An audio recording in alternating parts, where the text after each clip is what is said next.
Hello every one, good evening. അപ്പൊ ഇന്ന് സുമതി വളവിന്റെ ഒരു ചെറിയ റിവ്യൂ ആയിട്ടാണ് ഞാൻ വന്നിട്ടുള്ളത്. ഹൊറർ ഫിലിം ആണ്.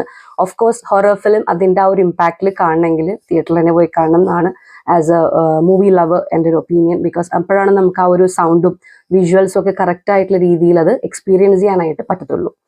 ദെൻ വിഷ്ണു ശശിശങ്കർ എന്ന് പറയുന്ന മാളികപ്പുറത്തിന്റെ ഡയറക്ടറും അഭിലാഷ് പിള്ളൈ അഗൈൻ മാളികപ്പുറത്തിന്റെ റൈറ്ററും ആയിട്ടുള്ള ആ ഒരു കോമ്പിനേഷനിൽ വർക്ക്ഔട്ട് ചെയ്തിട്ടുള്ള മൂവി തന്നെയാണ് സുമതി വളവ് എന്ന് പറയുന്നത്. Which is based on the real incidence എന്ന് പറയാനില്ല, ആ ഒരു ട്രിവാൻഡ്രത്തുള്ള ആ ഒരു കർവ്, അല്ലെങ്കിൽ എറണാകുളത്തും പല സ്ഥലങ്ങളിൽ ഇത്തരത്തിലുള്ള കർവ്സും അവിടെ ചുറ്റിപ്പറ്റിയിട്ടുള്ള കുറെ ഗോസ്റ്റ് സ്റ്റോറീസും ഒക്കെ വളരെ ഫേമസ് ആണ്. അപ്പൊ അതിൽ ആ ഒരു കോൺസെപ്റ്റ് ഉൾക്കൊണ്ടുകൊണ്ടിട്ടാണ് ഇതൊരു യക്ഷിക്കഥ, ഇതൊരു ഡിഫറെന്റ് കോൺസെപ്റ്റിൽ ഈ ഒരു മൂവി വരുന്നത്. കുറച്ച് ഫിക്ടീഷ്യസ് ആണ് സുമതി എന്ന് പറയുന്ന കഥാപാത്രവും അവളുടെ സ്റ്റോറിയും ഒക്കെ ആയിട്ട് അങ്ങനെ പോകുന്നത്. വളരെ ബ്യൂട്ടിഫുൾ ആയിട്ട് തന്നെയാണ് ഈ ഒരു കോൺസെപ്റ്റ് ആ മൂവിയിൽ കാണിച്ചിരിക്കുന്നത് എന്നുള്ളതാണ്. ഓഫ് കോഴ്സ് നമ്മളിപ്പോൾ നിൽക്കുന്നത് 2025 ടെക്നോളജിക്കലി ഒരുപാട് അഡ്വാൻസ്മെന്റ്സ് വന്നിട്ടുണ്ട് മൂവിയിലാണെങ്കിലും എല്ലായിടത്തും. നമ്മൾ ഒത്തിരി ഹൊറർ മൂവീസ് ഇംഗ്ലീഷിലാണെങ്കിലും ഹിന്ദി തമിഴിലൊക്കെ നമ്മൾ കണ്ടിട്ടുണ്ട്.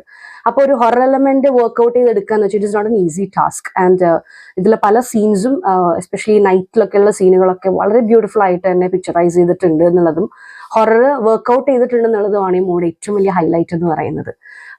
ആകെ ഒരു സജഷൻ എന്ന് വെച്ചിട്ടുണ്ടെങ്കിൽ ഫസ്റ്റ് ഹാഫിലുള്ള ഹൊററിനെക്കാട്ടിലും ഒരു പടി കൂടെ സെക്കൻഡ് ഹാഫിൽ കുറച്ചും കൂടെ ഹൊറർ തന്നിരുന്നെങ്കിൽ ഇത്തിരി പഞ്ചാകുമായിരുന്നു എന്ന് തോന്നി. ഫസ്റ്റ് ഹാഫിലൊക്കെ നല്ല രീതിയിൽ ഹൊറർ വർക്ക്ഔട്ട് ചെയ്തിട്ടുണ്ട്. നേരത്തെ പറഞ്ഞ പോലെ എന്റർടൈൻമെന്റ് എന്ന് പറയുമ്പോൾ ഇതൊരു ഫാമിലി ഓഡിയൻസിന് എല്ലാവർക്കും പറ്റുമോ, കുട്ടികളൊക്കെ ഉണ്ടെങ്കിൽ പറ്റുമോ എന്നുള്ളത് ഡൗട്ട്ഫുൾ ആണ്. കാരണം സെൻസിറ്റീവ് ആയിട്ടുള്ള കുറച്ച് ഹൊറർ സീൻസ്, ടെറിബിൾ ആയിട്ടുള്ള സീൻസ് മൂവിയിലുണ്ട്. പിന്നെ ഒരു വലിയ നീണ്ട നിര തന്നെ മൂവിയിലുണ്ട്.